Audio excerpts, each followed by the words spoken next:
de Deus. Vamos mergulhar cada vez mais na palavra de Deus, amém? Isaías capítulo 51, verso 2. Isaías 51, 2. A Bíblia diz assim: olhai para Abraão, vosso pai, e para Sara, que vos deu a luz, porque era ele único, quando o chamei, o abençoei e o multipliquei. Diga comigo, o abençoei e o multipliquei. Então a gente vai ver Deus dizendo: olhe para Abraão, tome um referencial. Interessante que a vida é feita de referências, quer você queira ou quer não, você está se espelhando em alguém ou em alguma coisa, é ou não é verdade? Até inconscientemente. Às vezes são experiências que você viveu lá atrás com seus pais, às vezes são circunstâncias que você passou lá atrás e você acaba modelando-as. Então Deus está dizendo aqui: olhe para Abraão, vosso pai, e veja como eu o abençoei. Por que Deus abençoou Abraão? A gente precisa descobrir o segredo. O que foi que fez com que Abraão vivesse essa vida incrível, essa família incrível? E nós precisamos descobrir com a palavra de Deus. Mas ao mesmo tempo há um outro texto na Bíblia, em Lucas capítulo 17, versículo 32. A Bíblia diz assim: lembrai-vos da mulher de Ló.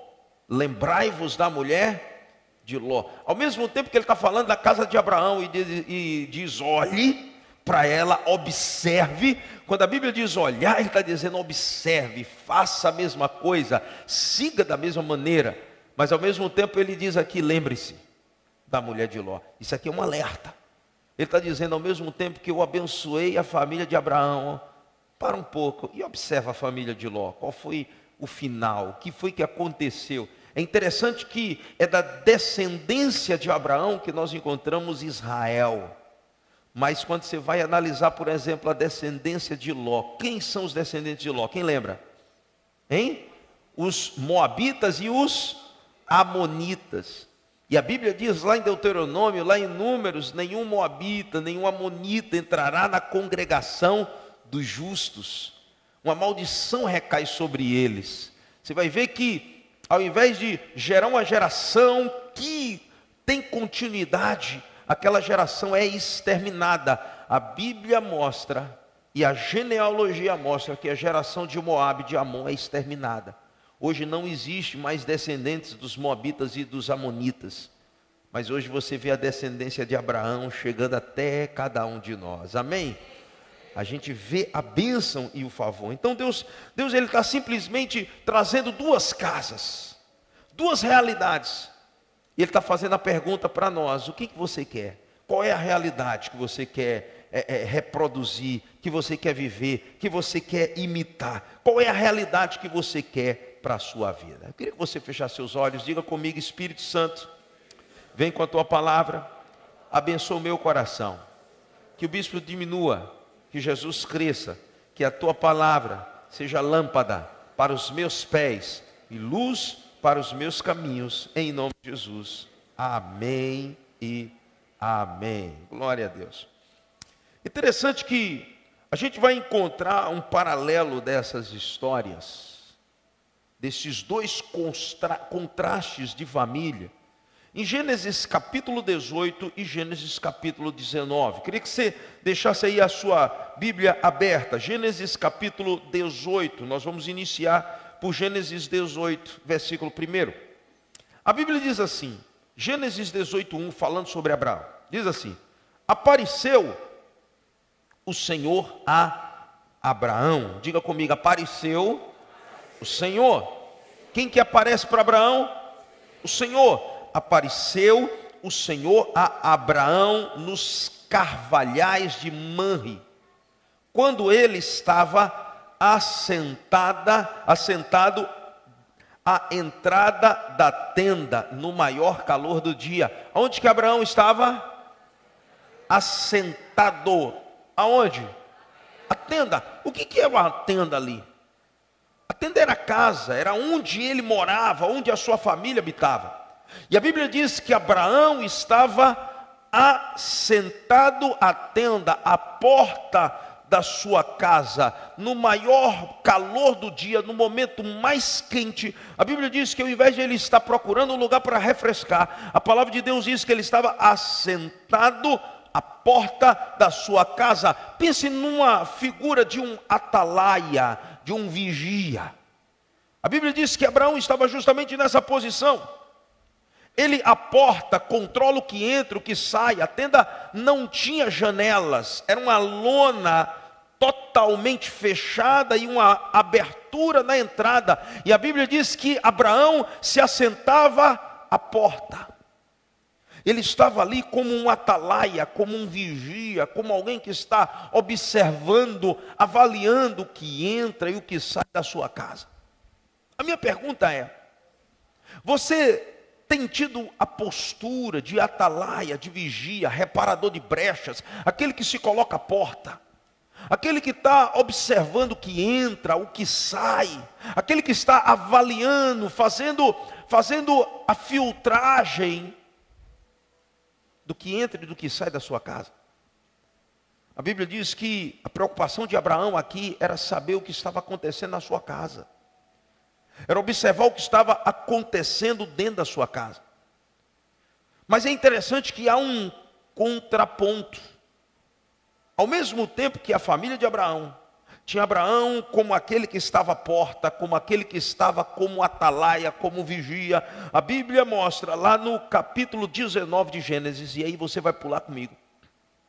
Versículo 1, que Ló também tem uma experiência parecida com a de Abraão, não igual a de Abraão.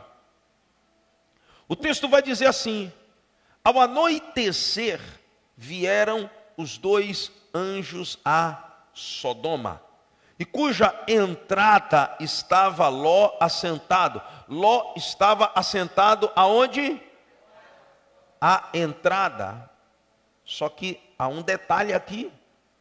A Bíblia não diz que ele estava à entrada da sua casa, à entrada da sua tenda. Ele estava à entrada da cidade.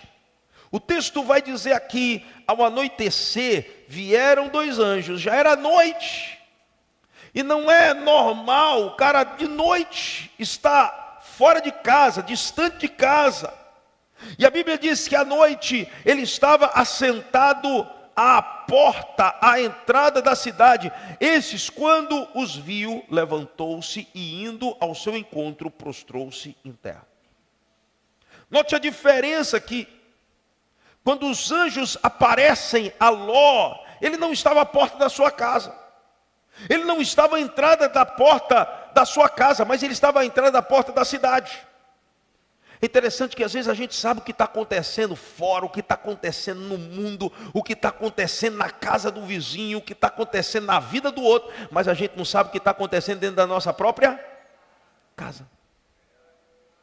Sabe, tem gente que, se perguntar o detalhe da vida do outro, ele sabe. Mas ele não sabe os detalhes da sua própria casa. Note a diferença aqui. Tem gente que quer salvar o mundo, mas não salva a sua própria casa. Você quer revolucionar a história. Você chega dentro da empresa, você diz: eu vou mudar essa empresa, eu vou pôr em ordem, eu vou organizar essa empresa. Você chega dentro da igreja: eu vou organizar a igreja, eu vou mudar essa realidade. Você chega na sua vizinhança, você quer mudar a vizinhança, mas você não muda a sua própria casa. Entenda, toda reforma precisa começar primeiro dentro da nossa casa, para depois acontecer fora. Se você não põe em ordem, em perspectiva a sua própria casa, como é que você vai botar em ordem aquilo que está fora? Ninguém começa uma reforma pelo macro, nós começamos a reforma pelo micro. É por isso que a palavra de Deus diz que antes a gente cuidar dos outros, nós precisamos cuidar da nossa própria casa. Quem não cuida dos seus, negou a fé e é pior do que o incrédulo. Então, a gente precisa fazer uma escolha, tomar uma decisão: que tipo de casa nós queremos? Que tipo de família nós queremos construir? Uma família parecida com a família de Abraão ou a família parecida com a família de Ló? Uma família que tem a estrutura espiritual, emocional, organizacional que a família de Abraão, ou a família que tem a estrutura espiritual, organizacional, emocional como a família de Ló? E eu não vou fazer uma análise, mas eu poderia, por exemplo, fazer uma análise de como a família de Ló se comporta e como a família de Abraão. E eu não estou dizendo que a família de Abraão era perfeita. A Bíblia em momento nenhum diz que a família de Abraão era perfeita, mas a Bíblia diz que a família de Abraão era abençoada. Deus abençoou as gerações. É totalmente diferente. Você vai ver uma estrutura que existem conflitos, existem dificuldades dentro da casa de Abraão, mas ao mesmo tempo você vai ver uma família que existem agora desvirtuamentos e existem iniquidades profundas dentro da família de Ló. Se você vai ver a geração de Ló nasce e cresce justamente a partir de uma relação incestuosa. As filhas que embriagam o pai para ter relações, e a partir daí, duas gerações amaldiçoadas se levantam, a geração dos moabitas e dos amonitas. Por quê? Porque não houve vigilância. Deixa eu dizer uma coisa. Se você tem que vigiar algo ou alguém, é vigiar a sua própria casa. Porque no final das contas, quando Deus for te cobrar, Ele vai te cobrar em primeiro lugar como anda a tua família, como anda a tua casa. Essa é a primeira chave. A segunda está no capítulo 18. E aí, agora a gente vai voltar, a gente vai adiantar mais um versículo, versículo 2. A Bíblia diz assim, Gênesis 18, 2. Levantou ele os olhos e eis 3 homens de pé em frente dele. Vendo-os, correu da porta da tenda ao seu encontro, prostrou-se em terra. Verso 3 diz, e disse, Senhor meu, se acho-me em tua presença, rogo-te que não passes do teu servo. A Bíblia diz que ele levanta os olhos, e quando Abraão levanta os olhos, ele vê quantos homens? 3 homens. E a Bíblia diz que ele vai ao encontro dele, se prostra, e ele diz, meu Senhor, Adonai. Interessante que eram 3 homens, sim ou não? Mas ele chama apenas por um Senhor. Ele reconhece a cultura do seu coração, porque Abraão só tinha um Deus sobre a sua vida, só tinha um que ele colocava e elevava acima de todas as coisas. A única coisa ou pessoa que governava o coração de Abraão era Adonai, era Deus. Quando ele sai da terra, da casa do seu pai, de Ur dos Caldeus, de Terã, ele vai para o deserto para poder se afastar de toda a idolatria que a sua família carregava como cultura. E agora ele abraça a adoração, o amor, a paixão por um único Deus. Quem? O Senhor. E é interessante que tudo que nos governa será nosso Deus. Eu vou repetir isso. Tudo que te governa é teu Deus. Olha o que a palavra de Deus diz lá em Mateus capítulo 6. Abra a sua Bíblia comigo. Mateus capítulo 6, versículo 24. Jesus vai dizer, ninguém pode servir a 2 senhores, porque ou há de aborrecer a um e amar o outro, ou se devotará a um e desprezará o outro. Não podeis servir a Deus e a Mamon, ou em outra tradução, e as riquezas. Tudo que você ame mais do que Deus, tudo que você coloca no lugar de Deus, em primeiro lugar, que ocupe a mesma posição que Deus, será o seu Deus. Mateus capítulo 10, versículo 37, a palavra de Deus diz assim: quem ama seu pai ou sua mãe mais do que a mim, não é digno de mim. Quem ama seu filho ou sua filha mais do que a mim, não é digno de mim. Olha que coisa interessante. O que Jesus está dizendo? Ele está dizendo: se você ama mais a sua esposa do que a mim, você não é digno de mim. Se você ama mais a sua mãe, o seu pai, do que a mim, você não é digno de mim. Se ama mais seu filho, sua filha, do que a mim, você não é digno de mim. Palavra dura ou não é palavra dura? É ou não é? Só que o que o Senhor Jesus está dizendo? Ele está dizendo que qualquer coisa que ocupe o lugar dele, que esteja acima dele, se torna um Deus sobre a tua vida. E você precisa escolher, porque você não pode ter 2 deuses, 3 deuses. Você só pode ter um Deus no seu coração. Agora tem uma coisa: quem ama a Deus sobre todas as coisas, se torna uma bênção para a vida das pessoas. Deixa eu dizer uma coisa: se você ainda não é casado, vai escolher um esposo, uma esposa, olhe bem para mim. Primeiro pré-requisito: que ame a Deus mais do que a você. Porque se amar mais a Deus do que a você, tenha certeza de uma coisa: vai te amar como Cristo amou a igreja, vai se submeter como a igreja se submete a Cristo, vai honrar, vai ser fiel, não vai te trair, vai entregar a você aquilo que você merece ou que você precisa receber como esposo e como esposa.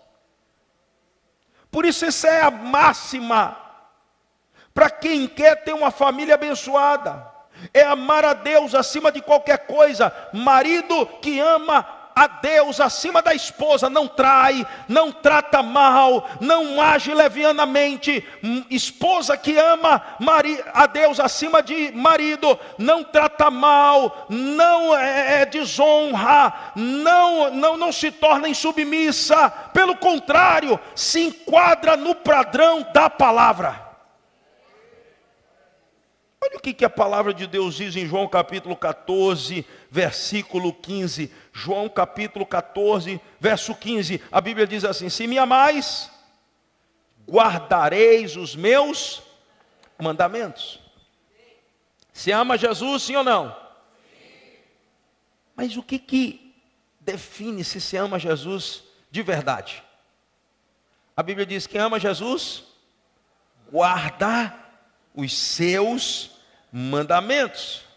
Versículo 21 de João capítulo 14 diz assim: aquele que tem os meus mandamentos e os guarda, esse é o que me ama. Aquele que me ama será amado por meu Pai, eu também o amarei e me manifestarei a ele. Versículo 23 diz assim: Jesus respondeu: se alguém me ama, guardará a minha palavra, e o meu Pai o amará, e viveremos para ele, e faremos nele morada. Quem não me ama, não guarda as minhas palavras, e a palavra que estais ouvindo não é minha, mas do Pai que me enviou. Aleluia. Ele está dizendo: se você me ama, você vai guardar minha palavra, você vai seguir minha palavra, você vai seguir meus mandamentos. E a palavra de Deus é uma bússola, é um guia, é um GPS para uma família que quer viver a bênção, a extensão dos céus na terra. Se você segue a palavra, sua família vai ser bem sucedida. Se você segue a palavra, sua família vai ser abençoada. Se você segue a palavra, Deus vai viver em você e para você. Isso o senhor está dizendo uma heresia, só se a Bíblia está escrita de maneira errada. Porque olha o que diz o versículo 23 novamente, parte B: se você me ama, o meu Pai o amará, e viveremos para ele, e faremos nele morada. Olhe para essa pessoa linda que está do seu lado e diga para ele: amar a Deus acima de todas as coisas vai te garantir êxito, sucesso na família. Olhe bem para mim: amar a Deus acima de todas as coisas vai proteger teu casamento, vai proteger tua família, vai garantir o sucesso da tua casa. Ei, vai mudar a história da tua família. Por isso, cuidado com aquilo que você coloca no lugar de Deus. Cuidado com aquilo que você ama mais do que ao próprio Deus.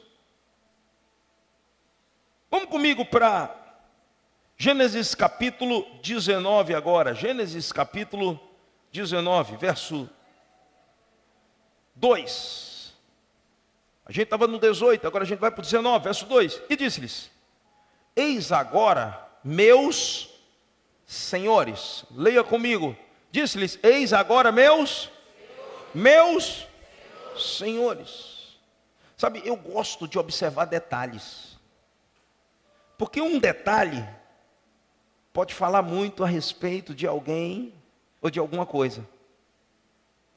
Enquanto Abraão diz: Adonai, meu Senhor,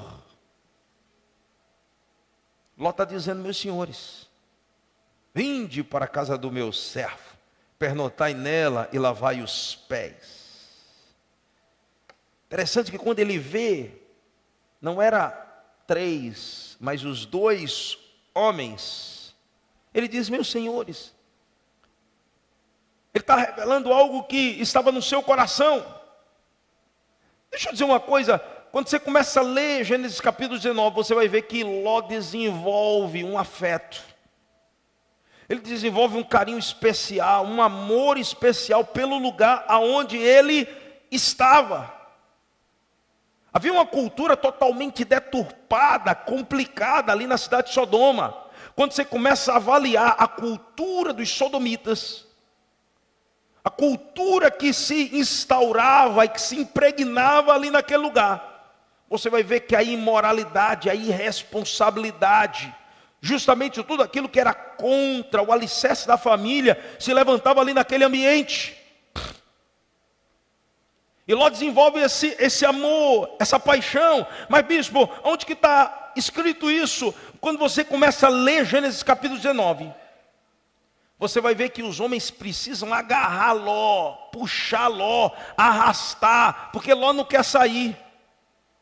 Pelo contrário, Ló ainda fica titubeante diante do apelo daqueles homens: olha, vamos destruir a cidade, vem conosco.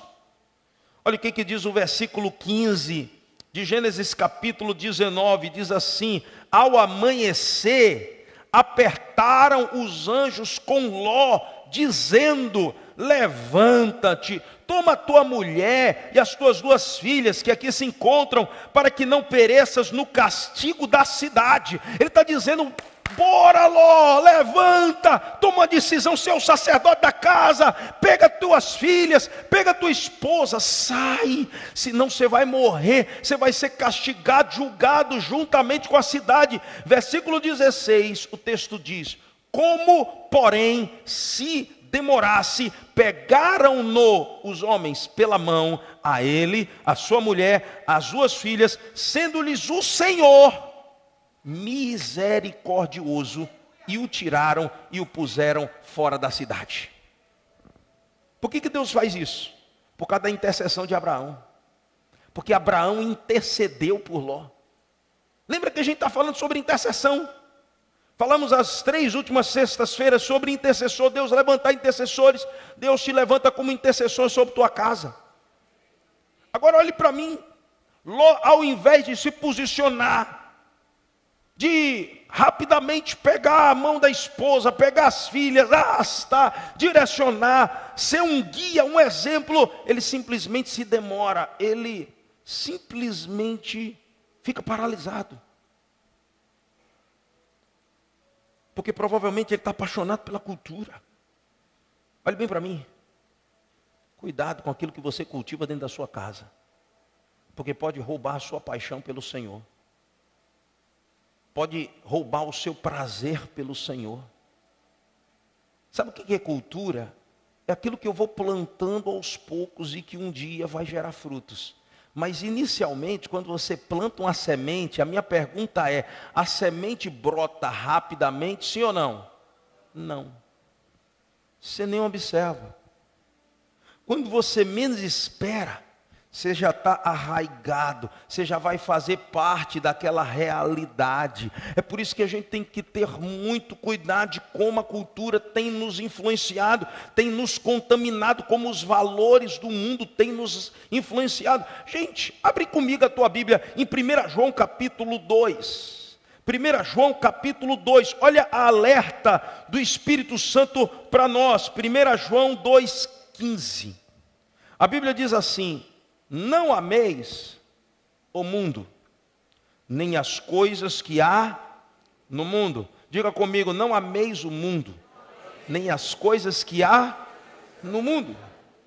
Aqui é o Espírito Santo levantando João para trazer essa revelação. Ele diz: não ame o mundo, nem as coisas que há no mundo. Por quê? Porque se alguém amar o mundo, o amor do Pai não está. Porque Deus não vai concorrer com ninguém. Deus não vai dividir a sua atenção com ninguém. Deus não vai dividir o seu coração com ninguém. Ou é 100% de Deus ou não é de Deus. Não tem meio termo. O problema é que a gente quer viver esse meio termo. Lembra da mensagem de sexta-feira? Quantos estiveram aqui na sexta-feira? Ezequias abre a porta para quem? Babilônia. O que Babilônia quer dizer? Confusão. Ele abre a porta para a cultura babilônica. E quando ele abre a porta, o que se instaura? Confusão. Você vai ver que a cultura de Ezequias era a cultura de adoração, de busca. Depois que a Babilônia chega, uma apatia, um esfriamento começa a surgir no coração dele. Aquilo que era valor já não é mais, aquilo que era verdade já não é mais. A gente começa a relativizar todas as coisas.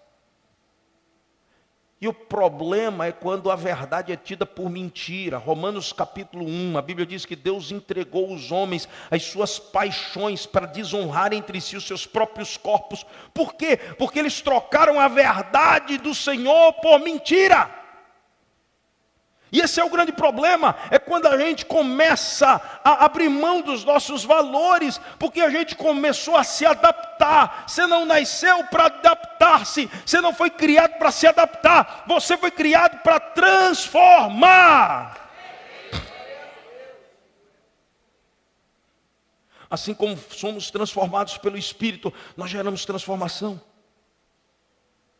1 João capítulo 2,16 diz assim: porque tudo que há no mundo, tudo, a concupiscência da carne, o desejo dos olhos, a soberba da vida, não procede do Pai, mas procede do mundo. Ora, o mundo passa, bem como a sua concupiscência. Aquele, porém, que faz a vontade de Deus, permanece para sempre. É aquele que faz a vontade do Senhor que permanece. Não é aquele que cede ao desejo da carne, ao desejo dos olhos, ao desejo do mundo. Pelo contrário, é aquele que faz a vontade de Deus. Interessante que foi amar o que Deus aborrece que trouxe causa ao mundo. Simplesmente assim. Quando você estuda a história da primeira família, Adão e Eva, Deus coloca eles num paraíso, num lugar mais fantástico que poderia existir. E Deus diz a eles: não coma do fruto, não coma da árvore do conhecimento do bem e do mal. E olha que coisa interessante, a Bíblia diz que a mulher seduzida pelas sementes que a serpente já havia plantado no seu coração. Eu não acredito que foi em apenas uma conversa, mas eu acredito que em várias conversas, e tanto ouvir. E a Bíblia diz que as más conversações corrompem os bons costumes. Ela acabou cedendo. E a Bíblia diz que ela olha. E quando ela olha, ela vê que a árvore era bela, aos olhos e desejável para dar entendimento. Ela começa a ceder à soberba da vida, à concupiscência dos olhos, ao desejo da carne, e esse é o grande problema. Quando você não está à porta vigiando o que entra e o que sai, quando você não tem o Senhor como único Deus, único governador do seu coração, e se deixa governar pela sua palavra, porque era amar a Deus, é amar a palavra, você acaba cedendo, se esfriando, e quando você menos espera, você está num chiqueiro de porcos. Você está vivendo uma vida deplorável.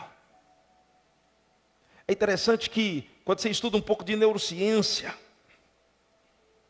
ela vai falar como o desejo da carne, o desejo dos olhos funcionam. Você começa a olhar para algo que você não devia olhar. E aquilo te dá um pouco de prazer, é liberado dopamina para o seu cérebro. E quando você menos espera, aquilo já é muito pouco. Aquilo que você achava repugnante se torna desejável. E quando você menos espera, você se torna um adicto, um viciado naquilo. Tem gente que não sabe, mas se tornou viciado no pecado porque abriu uma porta. A Bíblia diz que os olhos, os nossos olhos, são a janela do nosso corpo. Se os seus olhos forem maus, todo o teu corpo será mau. A Bíblia diz que os ouvidos, os seus ouvidos, é por onde a fé é gerada, a salvação entra. Quando você abre os seus ouvidos para aquilo que não deveria, você acaba perecendo. Nós precisamos ter muito cuidado, gente, para que ao invés de nós estarmos colocando o Senhor em primeiro lugar, não estejamos como Ló, levantando senhores que vão governar a nossa vida, que vão direcionar a nossa vida. Essa é a grande diferença entre Ló e Abraão, Abraão e Ló. Interessante que todas as vezes que você cede, abre um consentimento para algo, você acaba permitindo que a tragédia toque a tua vida. Olha que coisa interessante. Davi foi um dos maiores reis que Israel já teve. Neto estava ministrando, ele disse que foi o rei mais poderoso, e realmente foi. Onde que Davi cai? Quando é que o fracasso e a tragédia toca Davi e sua família? Quando um dia ele deixa de vigiar. E a Bíblia diz que ele cede ao que os seus olhos veem. E ele estabelece agora um outro Deus, porque todas as vezes que você cede o pecado, você está dizendo: Deus não é Senhor da minha vida. Porque Deus abomina, aborrece o pecado. E a Bíblia diz que naquele dia ele viu uma mulher tomando banho, e ao invés de lembrar do seu Deus, como José fez, como Daniel fez, a Bíblia diz que ele pensou nele, e ele cedeu. E por causa de falta de vigilância e de ter cedido, a tragédia não só toca a vida dele, toca a família dele toda. Ele perde o filho que tem com aquela mulher, Betseba. Depois, Amnon estupra Tamar. Amnon é assassinado por Absalão. Absalão se levanta, agora se rebela contra o rei, bota o rei para correr. Ele acaba tendo uma relação incestuosa com todas as concubinas e com as esposas de Davi. E a Bíblia diz que o fim de Absalão é a morte, é a tragédia. E não para por aí não. Adonias se levanta e no final das contas Salomão mata Adonias. Olha que tragédia dentro de casa por causa de um vacilo. Querido, olha bem para mim. Querida, olha bem para mim. Não vale a pena pecar. Não vale a pena levantar outros altares na nossa vida. Não vale a pena tirar Deus da equação chamada família. Nós precisamos colocar o Senhor acima de todas as coisas. É por isso que na nossa pulseira tem Deus, família e igreja. Deus vem em primeiro lugar. Se Deus vem em primeiro lugar, tua família vai ser abençoada, porque ela vai ter um alicerce. Eu não sei quantos já assistiram aqui. Eu gosto de fisiculturismo, essas coisas, e eu estava assistindo esses dias um documentário sobre o Arnold Schwarzenegger. Eu não sei quantos aqui já assistiram, que tem na Netflix. São 3 séries. Interessante que tudo que ele queria, ele alcançou. É ou não é verdade? Ele queria ser o Mr. Mundo, ele se tornou. Ele queria ser um astro do cinema, ele se tornou. Ele queria entrar na política para ajudar a América, ele se tornou. E ele fala, eu só tive um fracasso na vida, um arrependimento na vida. Que foi fracassar na família. Ele teve um caso extraconjugal, um filho fora do casamento, a esposa não aguentou, se separou, e ele diz, eu não culpo a criança, eu não culpo a pessoa com quem eu me relacionei, não, a culpa é minha, e eu reconheço isso. Meu irmão, nenhum sucesso na vida vale o fracasso de uma família. Então cuidado quem você coloca em primeiro lugar na sua vida. Se Deus está em primeiro lugar na sua vida, a sua família vai ser protegida pelo Senhor. Bem-aventurado o homem que teme ao Senhor, feliz será, e tudo tirar bem, do trabalho da sua mão comerá, e tudo tirar bem. A sua esposa será como a videira frutífera ao redor da sua mesa, e os seus filhos como o rebento da oliveira. Eis que assim será abençoado o homem que teme ao Senhor, aleluia. Nós precisamos aprender a lição. Deus precisa estar em primeiro lugar. Diga para a pessoa linda que está do seu lado, Deus precisa estar em primeiro lugar na sua vida.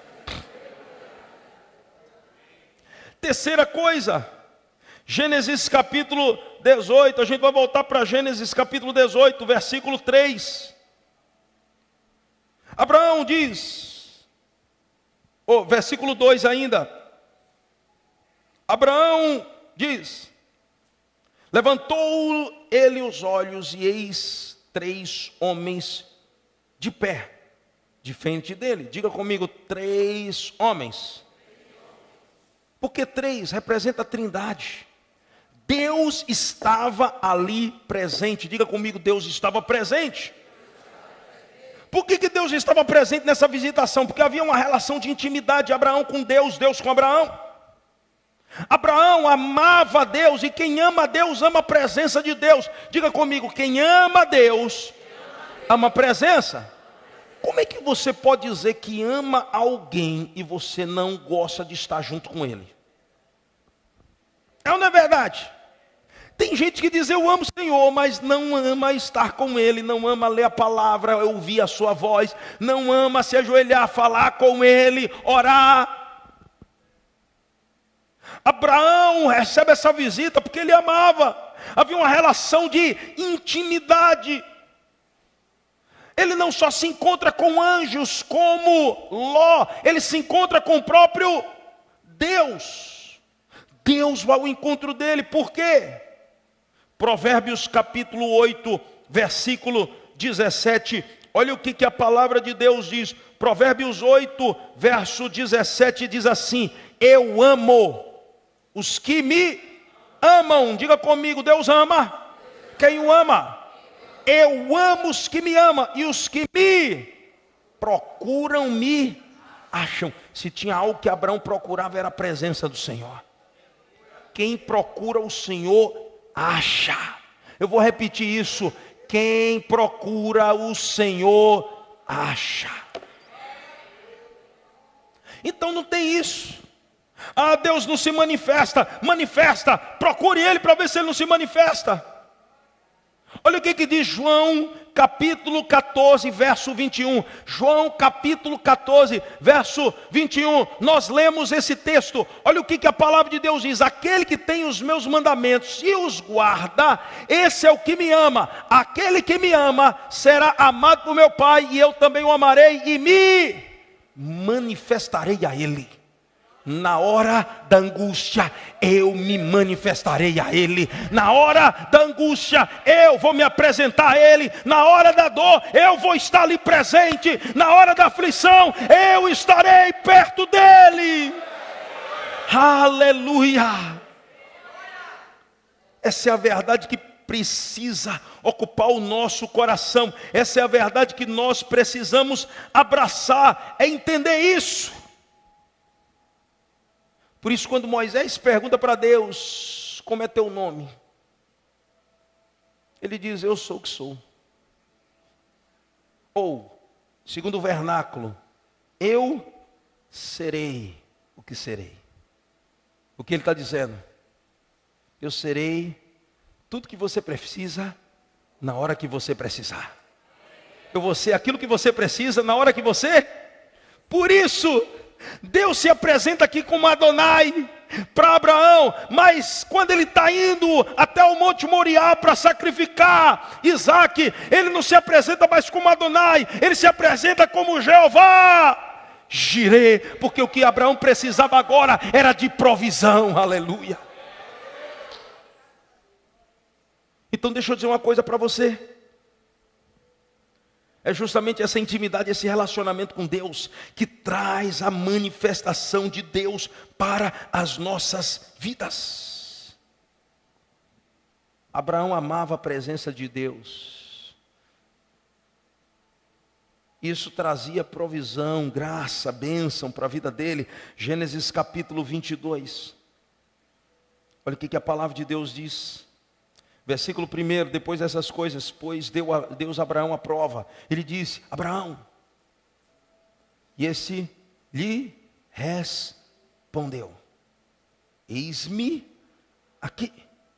Acrescentou Deus, toma teu filho, teu único filho, Isaque, a quem amas, e vai-te até a terra de Moriá, oferece-o ali em um holocausto sobre um dos montes que eu te mostrarei. Levantou-se, pois, Abraão de madrugada, e tendo preparado seu jumento, tomou consigo 2 dos seus servos e a Isaque, seu filho. Ele simplesmente foi. Relacionamento, intimidade, confiança em Deus. Versículo 12, olha o que a palavra de Deus diz no capítulo 22. Então lhe disse, não estenda a mão sobre o rapaz, nada lhes faça, pois agora sei que temes a Deus, porquanto não me negastes o teu único filho. Deus sabia que podia confiar em Abraão, em qualquer circunstância. Ei, pergunta para a pessoa linda que está do seu lado, Deus pode confiar em você em qualquer circunstância? E aí? Será que Deus pode? Será que você ama a Deus ao ponto de se entregar qualquer coisa? Não lhe negar nada. Mas olha o que acontece quando você está disposto a ir até as últimas consequências, entregar tudo pelo Senhor. Versículo 15 de Gênesis 22 diz assim, então do céu bradou pela segunda vez o anjo do Senhor a Abraão e disse, jurei por mim mesmo. Note que esse anjo do Senhor não era um anjo, era o próprio Deus. Deus está dizendo, jurei por mim mesmo, diz o Senhor, porquanto fizeste isso e não me negaste o teu único filho, que deveras te abençoarei e certamente multiplicarei a tua descendência como as estrelas do céu, como a areia na praia do mar. A tua descendência possuirá a cidade dos teus inimigos, nela serão benditas todas as nações da terra, porquanto obedeceu a minha voz. Aleluia. Deus está dizendo a Abraão, Abraão, não é só você, mas a tua geração vai ser abençoada, porque você se colocou à porta, porque você me ama acima de todas as coisas, porque você me obedeceu, reconheceu quem eu sou. Ei, não é só você, mas a tua descendência será abençoada. Ei, as suas ações de hoje podem trazer a bênção de Deus para as gerações no futuro. Olha que coisa incrível. E Ló. Gênesis capítulo 19, versículo 1. Olha o que a palavra de Deus diz. Gênesis 19, não é Gênesis 1 não. Gênesis 19, versículo 1. Ao anoitecer vieram o quê? Vieram o quê? Cadê o Senhor? Por que o Senhor não foi? 2 anjos. Deus não estava ali. Deus não foi. Sabe? Será que Deus está indo ao nosso encontro? Às vezes a gente está tão aficionado, fissurado em receber recados, visitações sobrenaturais, quando você pode ter o próprio Deus. Eu queria fazer um paralelo aqui. Sabe qual é a maneira de Deus falar hoje e se manifestar hoje? É através da palavra. Toca nesse irmão que está do seu lado, diga: a maneira como Deus fala e se manifesta hoje é através da palavra. Você ama a palavra? Olha o que a Bíblia diz. João capítulo 1, versículo 1. No princípio era o verbo. E o verbo estava com Deus. E o verbo era Deus. Diga comigo, o verbo. Calma. Diz assim, o verbo estava. O verbo estava. A Bíblia diz que a palavra estava. A palavra era a personificação do próprio Deus. Você quer que Deus esteja na sua vida, sim ou não? Você quer que Deus caminhe com você, sim ou não? Como Ele faz isso? Como Ele faz isso? Você lê a palavra, você guarda a palavra no coração, você medita na palavra. Porque se você faz isso, Ele já está. Ele já está com você. O problema é que a gente está dando mais importância a anjo, a coisas, do que ao próprio Deus. E a maneira de Deus falar com você é através da palavra. Sabe o que é que eu acho lindo? Quando todo mundo vai embora, Abraão permanece na presença do Senhor. Você sabe por que Deus não desce? Porque Deus fica com Abraão. Porque Abraão valoriza a presença. Toca nesse irmão que está do seu lado e diga: se você valoriza a presença, Deus permanece com você. Eu vou terminar. Em Gênesis capítulo 18, a Bíblia diz que Deus, Ele pernoita na casa de Abraão. Ele fica na casa de Abraão. Escute isso. Deus pernoita na casa de Abraão. Mas em Gênesis capítulo 19, a Bíblia diz que os anjos vão. E o Ló diz: fica na nossa casa.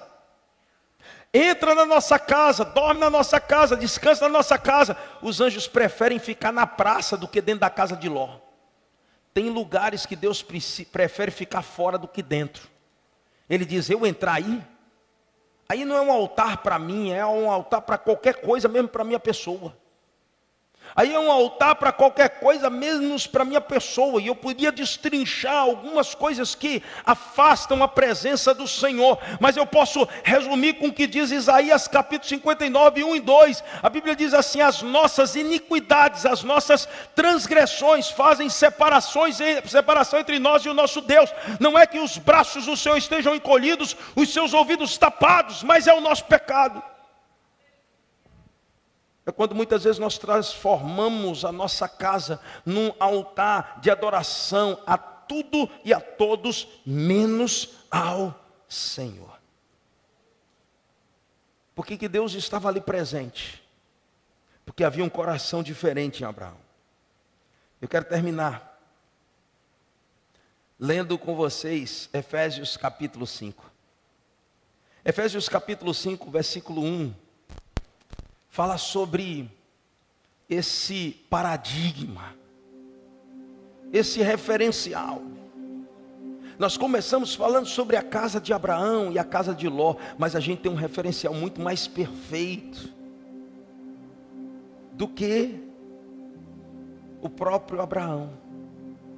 Efésios capítulo 5, a partir do versículo 1 diz assim: sede, pois, imitadores de Deus como filhos amados, e andai em amor. O que é amor? A palavra hebraica para amor é ahava, significa doação. Eu queria que você assistisse a mensagem de ontem, de sexta. Não deixe de assistir não, porque tudo é um quebra-cabeça. A gente está montando algo. Então a Bíblia diz: andai em amor, como também Cristo nos amou e se entregou. O amor é entrega. Toca nessa pessoa linda que está do seu lado, diga: amor é entrega. Ele entregou a si mesmo por nós, como oferta e sacrifício a Deus em aroma suave. Mas a impudicícia e toda sorte de impureza. Interessante que enquanto Abraão vivia no ostracismo de uma vida egocêntrica, Deus não liberou o ventre de Sara, nem a semente dele para gerar filhos. Porque o início da trajetória de Abraão não foi perfeita. Ele está com Faraó, ele quer salvar a própria pele. Ele não diz que Sara é esposa dele, é minha irmã, porque eu quero me livrar, porque se vier qualquer maldade. Só que é o seguinte: quando Deus está presente, quem se levanta contra você, se levanta contra o próprio Deus. Deus guarda a tua família. Mesmo assim Deus interviu, porque Deus estava aperfeiçoando Abraão. Ei, deixa eu dizer uma coisa: Deus está me aperfeiçoando. Eu não sou mais perfeito dos maridos, nem dos pais, mas Deus está me aperfeiçoando. O que é que eu sei? É que eu amo ao Senhor acima de todas as coisas, e isso vai me moldando, me modelando para me tornar igual a Ele. Por isso o verso 3 de Efésios 5 diz assim: mas a impudicícia e toda sorte de impureza ou cobiça nem sequer se nomeie entre vós como convém a santos. Sua casa é um território santo. Nem conversas torpes, palavras vãs, chocarrices, coisas essas inconvenientes. Antes, pelo contrário, ações de graça. Transforme o ambiente da sua casa, em vez de um lugar de conversa torpe, não agradável, um lugar aonde a gratidão, a graça do Senhor habita. Abre a boca e transforme a tua casa num ambiente de graça. Verso 5: sabei isto, pois nenhum incontinente, ou impuro, ou avarento, que é idólatra. Ele diz: esse instinto maligno, gente que é governada pelos seus instintos. Você não é um animal, você é um ser espiritual. É o Espírito Santo que governa a tua vida. Nem um incontinente, ou impuro, ou avarento. Isso é idólatra. Tem herança no reino de Cristo e de Deus. Não adianta. A Bíblia diz: olha, se você vive sendo governado pelo seu estômago, pelos seus instintos, você não vai herdar o reino de Deus. Não adianta. Verso 6 diz assim: ninguém vos engane com palavras vãs, porque essas coisas vêm a ira de Deus sobre os filhos da desobediência. Hoje a gente vive numa cultura em que as palavras vãs têm governado o coração das pessoas. É gente que está ouvindo aquilo que não é de acordo com a palavra, e você acaba sendo governado. Olha que nada, olha, a Bíblia precisa ser modificada, os tempos são outros. Ei, entenda, a cultura mudou, a sociedade mudou, mas a palavra de Deus não muda. Passará o céu e a terra, mas as minhas palavras não hão de passar. Bispo, que século você está? Eu estou no século da Bíblia. Me chame de cafona, de quadrado, do que você quiser me chamar, mas eu não abro mão da palavra. É isso que nós precisamos entender.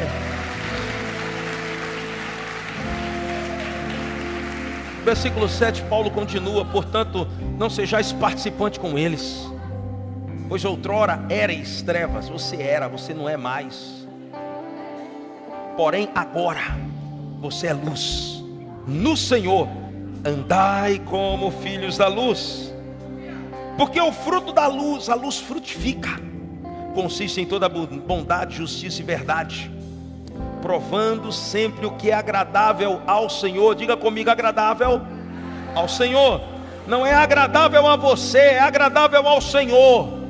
Não é o que te agrada, não é o que te satisfaz, mas é o que satisfaz ao Senhor. Por isso liberdade não é fazer o que eu quero, o que eu gosto de fazer. Liberdade não é fazer o que me der na telha. Liberdade é a autoridade que Deus me deu para dizer não, quando a minha vontade é fazer aquilo que é contrário à palavra de Deus. Embora a minha carne deseja, eu não vou me render ao desejo da minha carne. Se o meu olho me faz pecar, eu arranco. Se meu braço direito me faz pecar, eu arranco. É melhor entrar maneta nos céus, é melhor entrar caolho nos céus do que perder a vida eterna.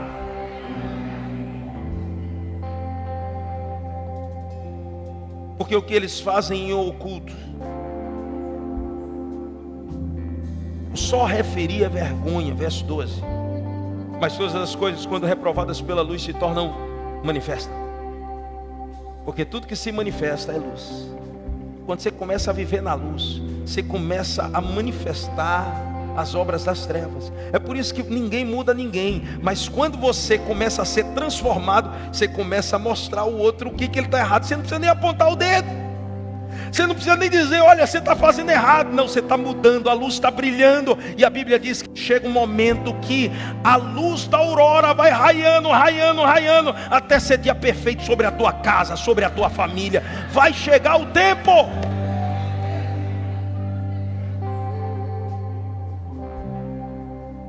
Versículo 14, pelo que diz, desperta, ó tu que dormes, levanta-te entre os mortos e Cristo te iluminará. Ele está dizendo, olha, acorda. Se você ainda não nasceu de novo, não teve uma experiência com Cristo, não entregou sua vida a Jesus, acorda enquanto é tempo.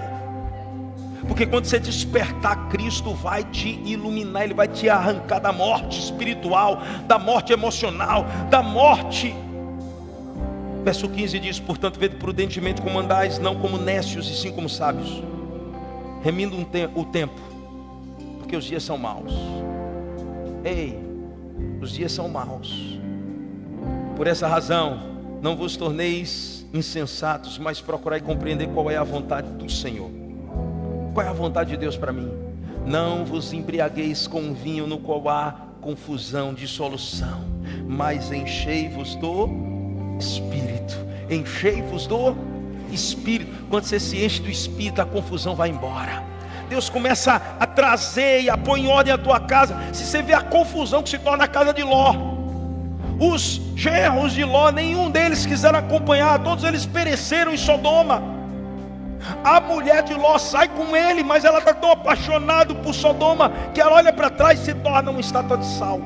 As filhas, quando chegam no lugar onde Ló está, elas o embriagam com um vinho e elas cometem torpeza com ele, e gera uma das gerações mais corruptas.